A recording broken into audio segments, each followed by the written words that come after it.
wasn't on purpose.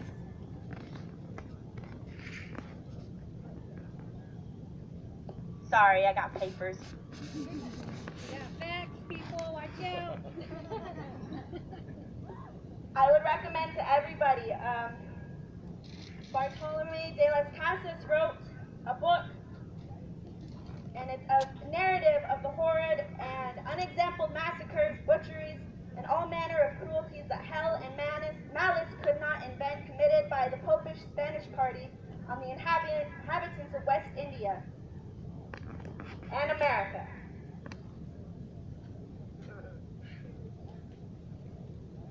So this is a poem that I wrote over this summer.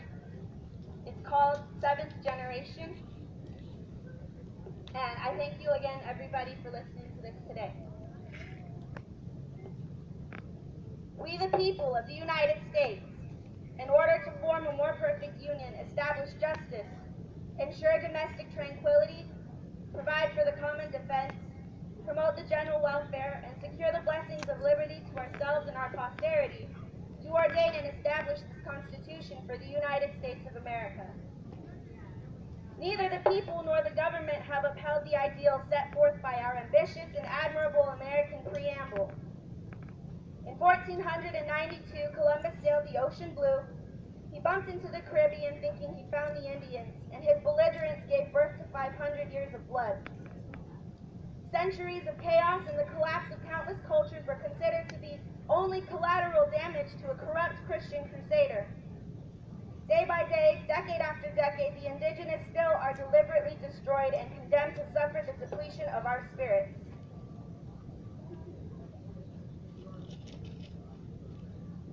Death, disease, discrimination, deforestation, devastation, and decimation in the name of manifest destiny and the American dream. Except we aren't educated about this evil. In fact, much of it has been erased, like that professor tried to do in that history class.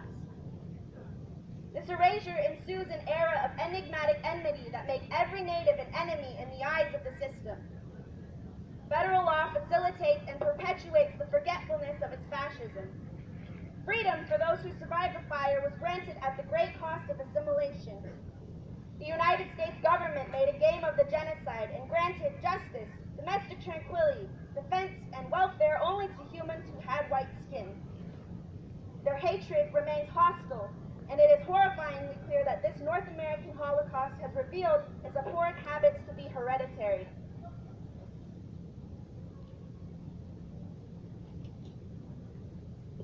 We Native people are 2% of the national population, and yet we hold the highest rates for dropouts, drug use, suicides, police brutality, discrimination, alcoholism, domestic violence, sexual abuse, trauma, and kidnapping.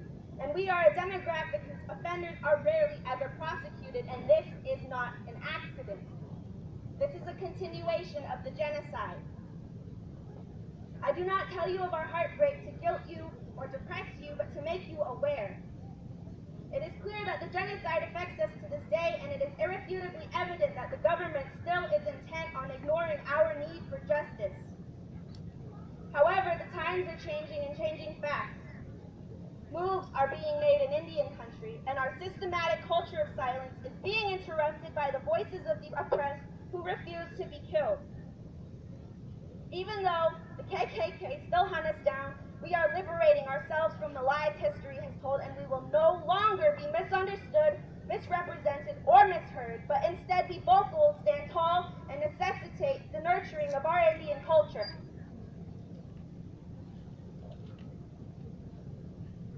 Our suffering will be countered with optimism. Our optimism will perpetuate the conquest to quell the status quo, and we will question and resist the system that has always told us no. Our rebellion shall reflect our resilience, and our resilience is a sun that will not be swept away, shaded, or sedated, but for once celebrated.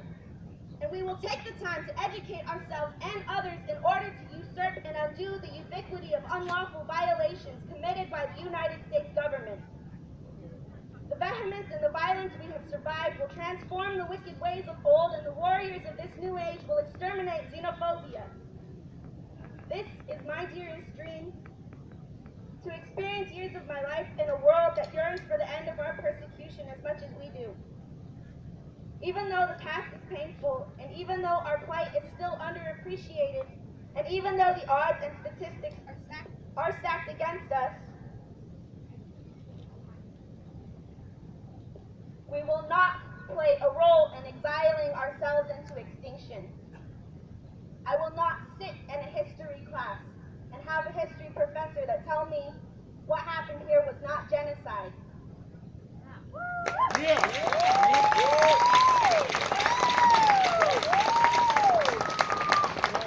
Indigenous America is not just a history lesson. Indigenous America is not a culture that blindly accepts assimilation.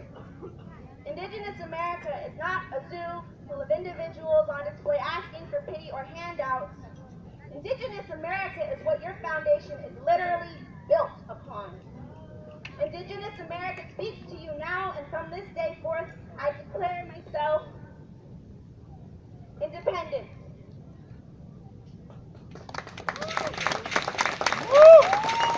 CHIITAANIBAH Johnson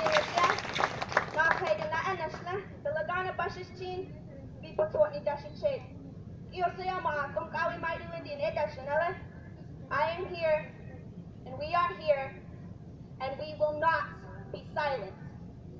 Thank you, everybody.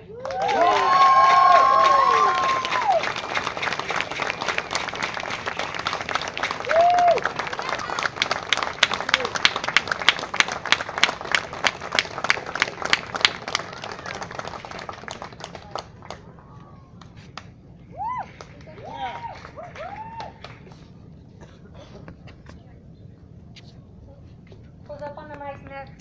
Mic check, mic